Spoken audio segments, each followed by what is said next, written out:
하나님 주신 말씀 전도서 12장 11절에서 14절까지 말씀입니다. 전도서 12장 11절에서 14절 구약성경 960면에 있습니다. 한 절씩 우리가 말씀을 교독으로 읽고 마지막 절은 함께 읽겠습니다. 제가 먼저 읽겠습니다. 지혜자들의 말씀들은 찌르는 채찍들 같고 회중의 스승들의 말씀들은 잘 박힌 못 같으니 다 한 목자가 주신 바이니라. 내 아들아, 또 이것들로부터 경계를 받으라. 많은 책들이 짚는 것은 끝이 없고 많이 공부하는 것은 몸을 피곤하게 하느니라. 일의 결국을 다 들었으니 하나님을 경외하고 그의 명령들을 지킬지어다. 이것이 모든 사람의 본분이니라. 하나님은 모든 행위와 모든 은밀한 일을 선악간에 심판하시리라. 아멘.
주 예수 다 가지고 계시죠?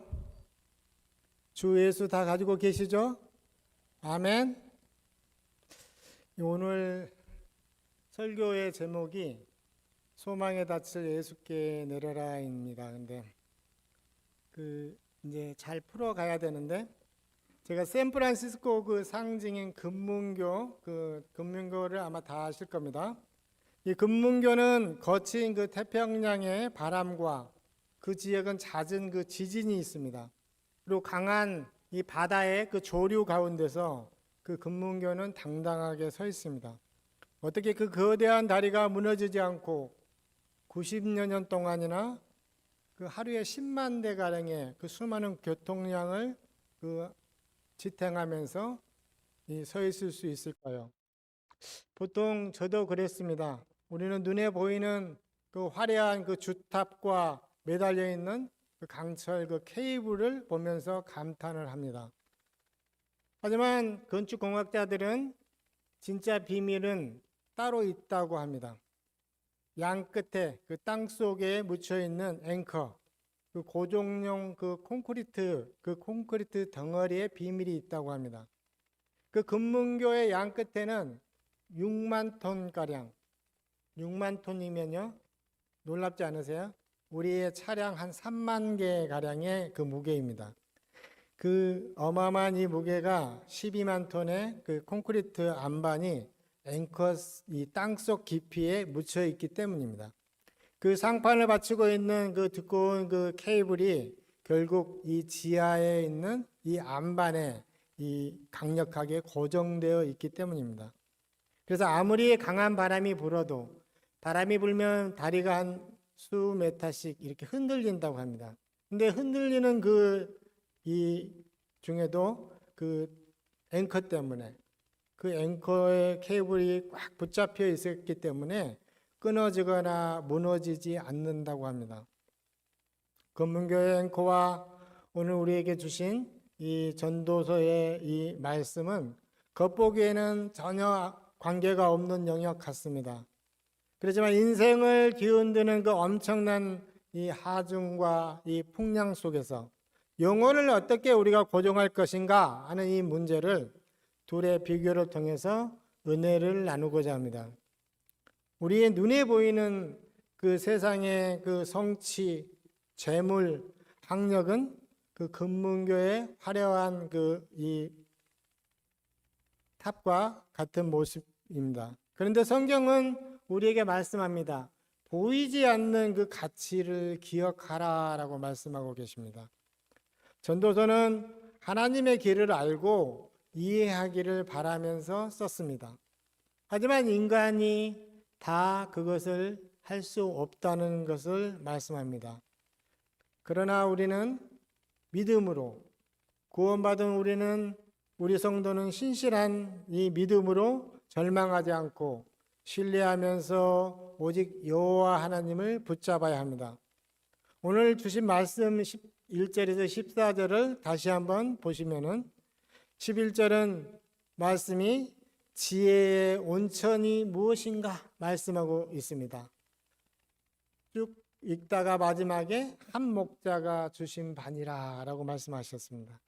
지혜의 출처는 우리가 길을 가다 보면은 농장에 양들이나 소들이 있죠. 방목하는 방목장에 있는 양들이나 소들 같은 방목장에서 오직 한 목자 되신 예수님이 꼴을 주신다 하는 말씀입니다. 그리고 12절은 인간의 한계성을 말씀합니다. 하나님을 떠난 인간의 무한한 지식 탐구와 책을 쓰는 이 한계가 없어 보이지만, 무한해 보이지만 결국은 남는 것이 육신의 피로만 남는다라고 성경은 지금 말씀하고 있습니다. 그리고 13절에는 인생 삶의 목적을 얘기합니다. 세상 탐구를 끝낸 최종 결론은 하나님을 경외하는 것과 말씀 순종이며, 이것이 뭐라고 그랬죠? 사람의 본분이니라. 이것이 인간의 존재의 전부이다 라고 지금 말씀하고 계십니다. 그러면서 14절에 공의로운 심판이 끝내 있다 라고 지금 말씀으로 마무리했습니다. 우리가 은밀한 모든 행위와 생각, 하나님의 최종 심판이 있으므로 해 아래서 허무하다 생각하지 말고 하나님 안에서 인생의 의미를 되찾아라 라고 지금 마침표를 찍고 있습니다. 결국 해 아래 허물을 계속 들었지만은 해 위에 계신 하나님을 바라보아라 라고 지금 말씀하고 계십니다. 여호와 하나님을 경외하고 순종하며 살아갈 때 우리 삶의 본질을 찾게 된다라는 가르침입니다. 전도서는 말합니다. 인생이라는 바다 위에 우리가 마주치는 거센 바람, 허무함과 고난과 질병, 부조리, 또 죽음까지를 이야기합니다. 그리고 인생의 그 부귀영화와 성취가 모두 바람을 잡는 것처럼 헛되다라고 고백하고 있습니다. 그래서 우리는 영혼을 단단히 고정할 그 앵커가 필요하다라고 지금 말씀하고 계십니다.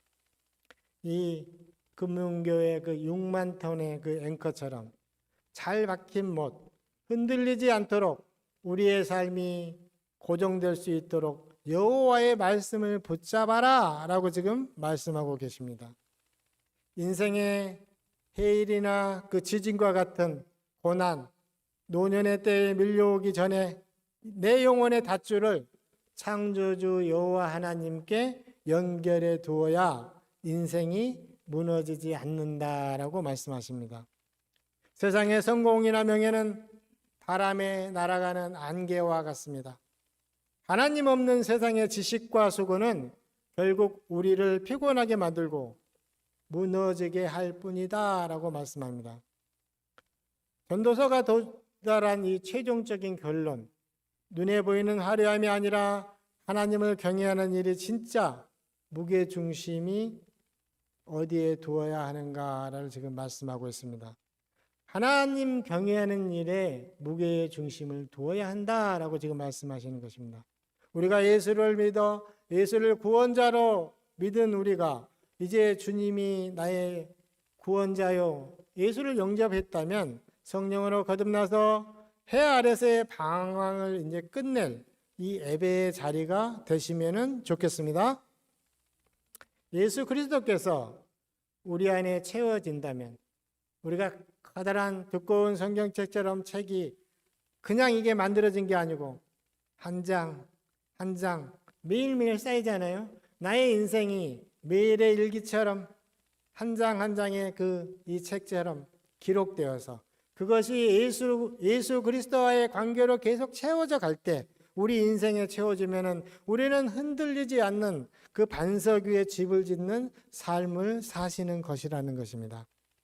오늘 하나님께서 피곤하고 허무한 이 세상의 기준을 내려놓아라 라고 말씀하십니다. 그리고 변치 않는 이 주님의 말씀을 중심에 두고서 오직 여호와만 경외하고 사랑하며 인생의 목적을 회복하라 라고 지금 말씀하고 계십니다. 이 전도사라는 이 책의 제목은 모으다, 회중을 소집하다라는 히브리어 동사에서 출발했습니다. 따라서 전도자라는 말은 회중을 모으는 자, 회중 앞에서 가르치며 설교하는 자, 또 지혜를 모으는 자라는 그 의미를 지닙니다. 하지만 설교자가 회중의 집회를 이끄는 사람으로 단순히 지식만을 나열해서는 안 된다는 것입니다. 하나님의 백성을 함께 불러 모아서 인생의 진리를 깨우쳐주는 그 역할을 해야 한다고 지금 말씀합니다.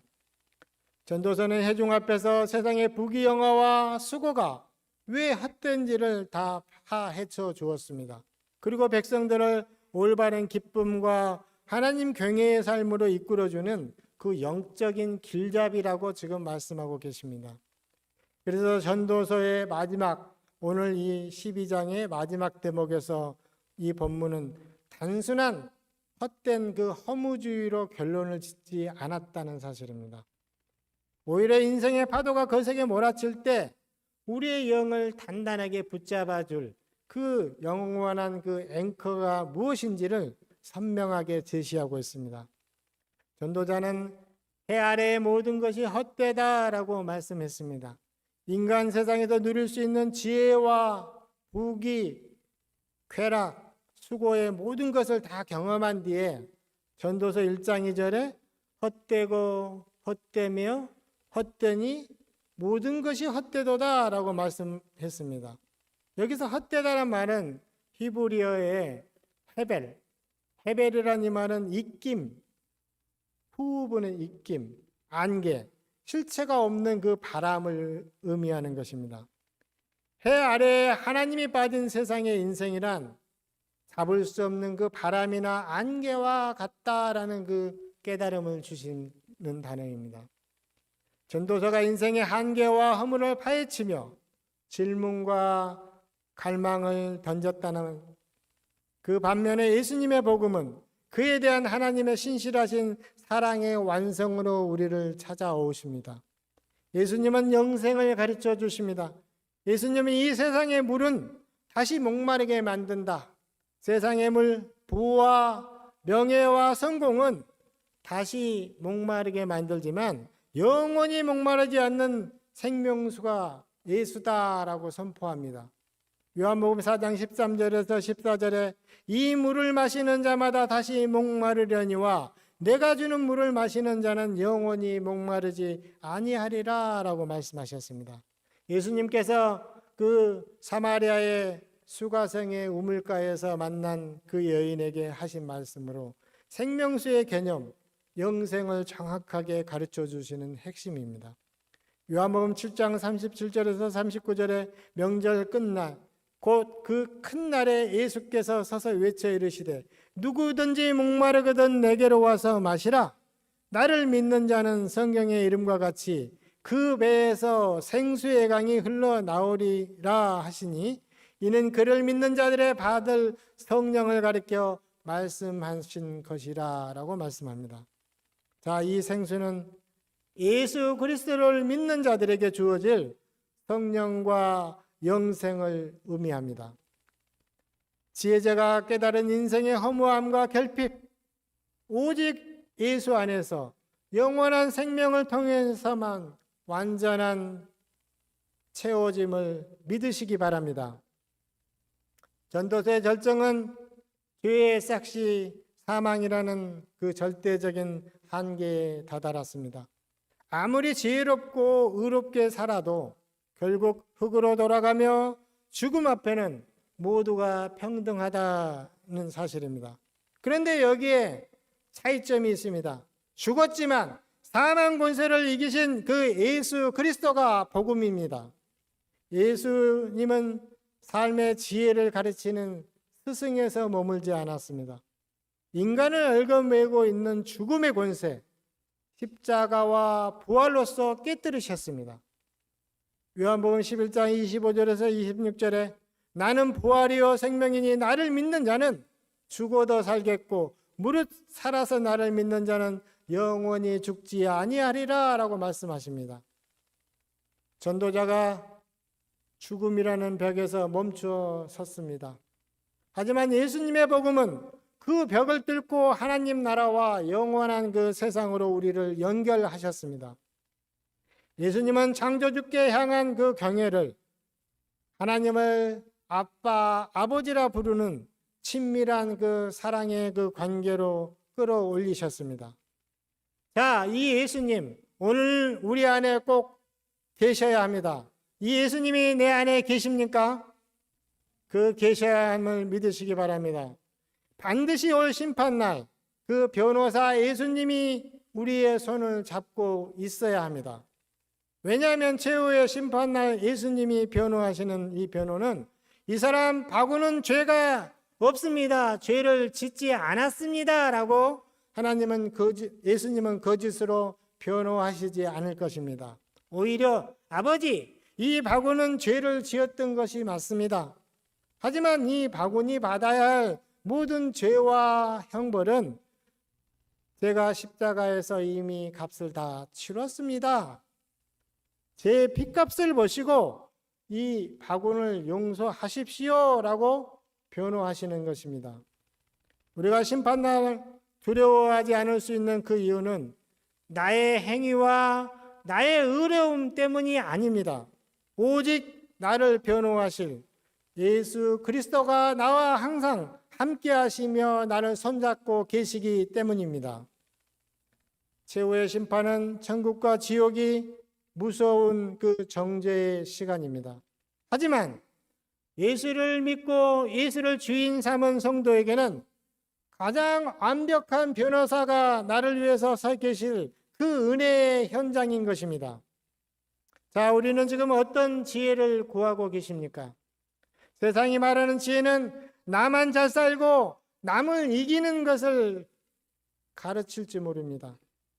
하지만 하나님께서 선물로 주신 이 지혜는 오묘한 이 세상을 올바르게 바라보게 하는 그 능력이 됩니다. 오늘 주신 이 말씀을 통해서 우리를 향해서 그 동일한 꼴의 그 초장을 베푸시는 이 예수님, 그 예수님께로 닻을 내리시는 은혜가 풍성하시기를 축복합니다. 자, 첫 번째로 여호와의 말씀은 채찍과 잘 박힌 못이다라고 하였습니다. 자, 하나님의 말씀은 두 가지의 임무를 수행합니다. 11절을 다시 보시면 지혜자들의 말씀들은 찌르는 채찍들 같고 회중의 스승들의 말씀들은 잘 박힌 못 같으니 다 한 목자가 주신 바니라 라고 말씀하였습니다.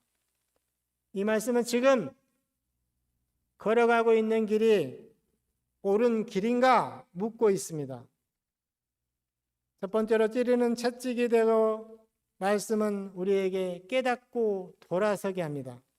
지혜자의 말씀은 찌르는 채찍들이라고 했습니다.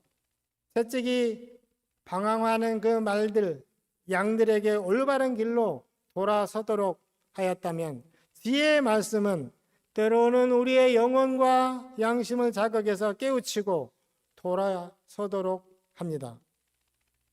두 번째, 잘 박힌 못, 흔들리지 않게 합니다. 견고하게 박힌 못 하나가 무거운 물건을 단단하게 고정시키듯이 우리의 흔들리는 인생 속에서 여호와의 말씀은 우리의 마음을 흔들리지 않게 고정시켜 줍니다. 전도자가 하나님의 말씀은 잘 박힌 못이다 라고 비유했다면, 자, 예수님은 삶의 기반을 어디에 두어야 하는지 우리에게 반석 위에 지은 집이라고 말씀하셨습니다. 마태복음 7장 24절에서 그러므로 누구든지 나의 이 말을 듣고 행하는 자는 그 집을 반석 위에 지은 지혜로운 사람 같다라고 예수님이 말씀하셨습니다. 반석 위에 집을 지어야 하는데, 반석 위에 집을 지으려면 예수님의 말씀을 듣고 행하는 자가 돼야 된다라고 지금 말씀하셨습니다. 해 아래에 세상의 풍랑과 시련이 밀려올 때 인간의 지식이나 세상의 조건은 모래성처럼 무너져 버립니다. 오직 예수님의 말씀 위에 삶의 기초를 놓은 사람, 그 인생은 흔들림 없이 세워갈 수 있습니다. 오늘 본문 11절의 말씀에서 중요한 것은 이 모든 말씀이 한 목자 예수께로 나왔다는 사실입니다. 지혜자의 말이나 설교자의 말이나 그 근원이 한 목자이시다는 것입니다. 다양하게 선포되는 말씀일지라도 그 모든 지혜의 근원과 출처는 오직 예수님 한 분이라는 것입니다. 세상의 유행과 학문은 끊임없이 변합니다. 하지만 선한 목자 되신 예수님의 진리의 말씀은 어제나 오늘이나 동일하게 변함이 없습니다. 예수님께서 우리의 삶을 인도하신 그 변함없는 예수님이 유일한 기준이라는 사실입니다. 히브리서 작가가 히브리서 6장 19절에서 우리가 이 소망을 가지고 있는 것은 영혼의 닷 같아서 성소 안으로 들어간다라고 말씀했습니다. 그 영원한 닷, 소망의 닷 말씀 되신 예수님께로 반드시 닻을 내리시기를 축복합니다. 금문교의 그 거대한 앵커가 그 커다란 다리를 지탱하듯이 전도서가 가리키는 이 하나님을 경외하고 하나님의 이 말씀은 우리의 인생에 어떠한 그 거센 파도가 몰아쳐와도 흔들리지 않게 붙잡아주는 영혼의 거대한 앵커가 될 것입니다. 그래서 우리는 예수를 만나기 위해서 말씀을 읽고 성경 필사를 하고 말씀을 묵상하시는 것입니다. 물론 우리가 기도를 하면 우리 안에 계시는 성령님께서 그 말씀을 깨닫게 해 주십니다. 세상의 모든 지혜와 진리는 오직 참된 그 한 목자이신 예수님께로부터 출발합니다. 오늘 내 삶이 나태해졌다면 그 가시채와 같은 말씀을 붙잡고 믿음이 흔들리지 않도록 목자 되시는 그 예수님만 의지하시기를 축복합니다. 두 번째는 피곤한 세상 학문보다 참된 평안을 알아야 합니다. 전도자는 세상의 지식과 탐구를 무가치하다고 말하는 것이 아닙니다. 12절에서 내 아들아 또 이것으로부터 경계를 받으라. 많은 책들을 지으는 것은 끝이 없고 많이 공부하는 것은 몸을 피곤하게 하느니라 라고 말씀하셨습니다. 인생이 하나님 없는 지식, 예수가 빠진 탐구에 몰두하는 것, 영혼의 궁극적인 목마름을 해결할 수 없다라고 지금 말씀하십니다. 전도자가 여기서 지식이나 책 자체를 부정한다고 말하지 않았습니다. 앞선 그 11절에서 한 목자의 말씀이 그 중요하다고 강조하였습니다. 그리고 하나님을 떠난 인간의 무한한 지적인 탐구와 세속적인 이 학문이 가져올 영적이고 육적인 그 한계를 지금 지적하고 있습니다. 즉 여호와께서 주시는 참된 지혜와 말씀의 그 기준이 없이 세상의 지식만 끊임없이 쫓는 것, 그것은 영혼을 채우지 못하고 도리어 끝없는 피곤함만 안겨준다라는 경고입니다. 그런데 구원자 예수님은 뭐라고 말씀하십니까? 하나님 없는 무한한 지적인 탐구와 세속적인 수고가 결국 몸과 영혼을 피곤하게 할 뿐이라고 말합니다. 예수님은 그 수고하고 지친 인생들을 향해 이렇게 초대합니다. 마태복음 11장 28절에서 29절에 수고하고 무거운 짐진 자들아 다 내게로 오라. 내가 너희를 쉬게 하리라. 나는 마음이 온유하고 겸손하니 나의 멍에를 메고 내게 배우라. 그러하면 너희 마음이 쉼을 얻으리라 라고 말씀하십니다. 수고하고 무거운 짐진 자들, 율법과 인생의 수고로운 짐 아래서 지쳐있는 그 모든 인생을 향한 예수님의 따뜻한 초대입니다. 나의 멍에를 메고 내게 배우라 하는 이 말씀은 당시 그 유대의 문화에서 두 마리의 소가 함께 메는 그 멍에처럼 주님은 우리에게 짐을 더 얹어주시는 것이 아닙니다. 예수님과 함께 멍에를 메고 그분의 마음과 걸음을 배우라라고 권면하고 계십니다. 주님이 함께 메어 주실 때 우리의 심령에 참된 평안과 회복이 임합니다. 인생의 본분을 잃어버린 채 세상의 모든 것을 지고 피곤해하는 자에게 예수님은 본인의 말씀 아래 거할 때 비로소 영혼의 참 평안과 자유가 임한다라고 가르쳐주고 계십니다. 자, 오늘을 돌아보면 정말 수많은 정보와 지식이 넘쳐납니다. 하지만 사람들의 영혼은 그 어느 때보다도 피곤하고 방황하고 있습니다. 답이 없는 인간의 사상에 집착할수록 영혼은 지쳐만 갑니다. 결국 이 말씀은 다음 구절인 13절에서 하나님을 경외하는 인생의 본분으로 시선을 돌리도록 다리 역할을 하고 있습니다. 세상의 수많은 음성에 귀를 기울이기보다 우리를 살리는 그 생명의 말씀 앞에 멈춰서는 지혜가 임하셔야 한다는 것입니다. 오늘 우리가 이 예배를 드리시면서 우리들이 이 생명의 말씀 앞에 멈춰서는 지혜가 임하시기를 축복합니다. 세 번째는 하나님을 경외함이 사람의 본분이라 하셨습니다. 전도자는 1장에서부터 인생의 모든 부귀영화와 수고가 헛되다라고 인간의 한계를 파헤쳤습니다. 그리고 마침내 인생의 허무함을 뛰어넘는 단 하나의 명확한 그 답을 제시합니다. 그 오늘 본문 13절과 14절입니다. 일의 결국을 다 들었으니 하나님 경외하고 그 명령들을 지킬지어다. 이것이 모든 사람의 본분이니라. 하나님은 모든 행위와 모든 은밀한 일을 선악간에 심판하시리라 라고 말씀하십니다. 자, 모든 탐색과 고찰을 마친 전도자, 그 전도자의 최종 결론은 명확합니다. 하나님을 경외하고 그 말씀을 지켜 행하라. 이것이 사람의 본분이다 라고 말씀합니다. 참된 지혜는 단순히 하나님을 아는 지식에서 그치지 않고 그 창조주의자 주권자를 높이는 경외함과 그 말씀에 순종하는 행함으로 완성된다는 말씀입니다. 본분이 무엇입니까? 히브리어 원문을 직역하면 이것이 사람의 전부이다라는 말씀입니다. 즉 사람이 하나님 경외하고 그 말씀 순종하며 행하여야 인생이 전부라는 말씀입니다. 인간이 인간답게 살아가는 이유이자 존재의 목적, 삶의 완성은 오직 하나님과의 그 바른 관계 안에서만 이루어진다는 진리입니다. 전도자는 해 아래서 벌어지는 수많은 모순과 불의와 모호함을 관찰한 뒤에 결국 마침내 마지막 때에 하나님의 완전하고 공의로운 재판이 기다리고 있다라고 선언하였습니다. 숨겨진 거 반드시 드러납니다. 히브리어로 숨겨졌다는 말은 은밀한 일, 감추어진 사람의 눈에 띄지 않는 것을 의미합니다.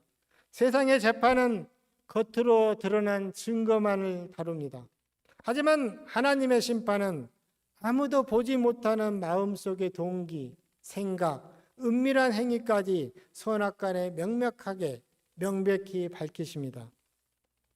13절에 하나님을 경외하고 그의 명령을 지키라, 이 권면에 유효한 그 결정적인 이유가 바로 이 14절의 심판에 있습니다.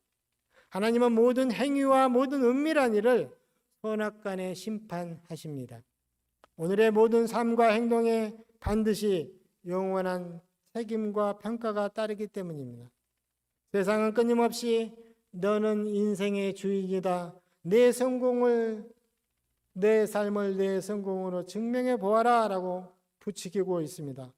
그러나 성경은 하나님을 마음에 모시고 그분을 경외하는 자리로 돌아올 때에 비로소 인생의 모든 헛됨이 사라지고 참된 의미가 시작된다라고 선포하고 계십니다. 더욱이 아무 보이지 않는 곳에서의 삶, 드러나지 않는 그 중심까지 감찰하시는 하나님 앞에서 설 때 그 영원한 소망을 갖게 하십니다. 인생의 본분을 삶으로 보여주신 예수님, 그 예수님 지금 함께 계십니까? 아멘. 하나님을 경외하고 그의 명령들을 지킬지어다. 이것이 모든 사람의 본분이니라를 한마디로 요약하면 바로 예수님의 삶 그 자체입니다. 예수님은 오직 여호와 하나님을 경외하셨습니다.